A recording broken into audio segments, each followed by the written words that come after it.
Melvis and Elvis. Melvis the monster and Elvis the elf were hunting for books on the library shelf, one on the carpet and one on a chair, so neither one knew that the other was there. Now, Elvis was hoping to pick out a story with pictures of monsters, both friendly and scary, while Melvis was learning to read by herself, and she thought, what I need is the tale of an elf. Well, they sought and they searched. They searched and they sought. They pulled down the books and they thumbed through the lot. But hard as they hunted, search as they might, nothing they looked at was totally right. And Elvis said, phooey. And Melvis said, bother. And with that, they spun round and they stared at each other. Said El, you're a monster. Said Mel, you're an elf. And they shouted, hooray, and they banged on the shelf, for each was astonished at what they could see. A storybook person as real as could be. Then Elvis taught Melvis to play hide and seek, and they raced round the room till their bladders were weak. Hiding in secret, for real or pretend, and whooping it up when they found their new friend.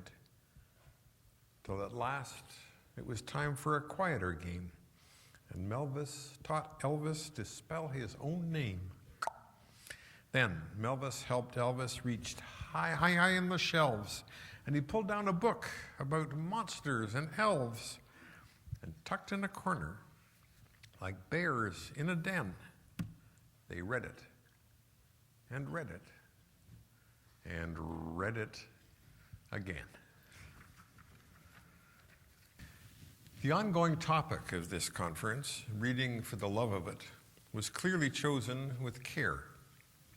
It means we're not just talking about the bare mechanics of literacy, crucial though that is. We're talking about instigating a full-tilt love affair, that secret, dangerous discovery, books for life. Let me pause to pay tribute to the organizers and the gazillions of volunteers who make the conference happen. Good on you. Reading poetry for the love of it, specifically, is only one aspect of this affair, but it's something I know about by direct experience.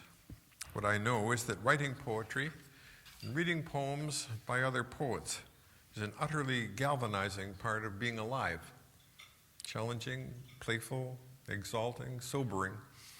I could no more live by choice without poetry than I could live by choice without the people I love. I don't expect every student to be that passionate about poetry, particularly about writing this stuff. But I ask myself, what would have helped me to connect with this potency when I was in school? Reading poetry is about entering a zone of high voltage, about opening up to parts of ourselves and the world in a richer way, about confirming things we know so deeply we don't even know that we know them till they're given back to us. Not just as content, but as actual experience when we read. How do we catalyze that discovery in young people? These are things I want to explore today. The secret place.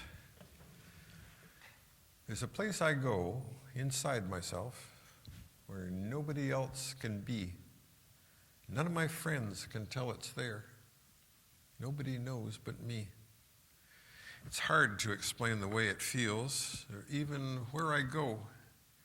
It isn't a place in time or space, but once I'm there, I know.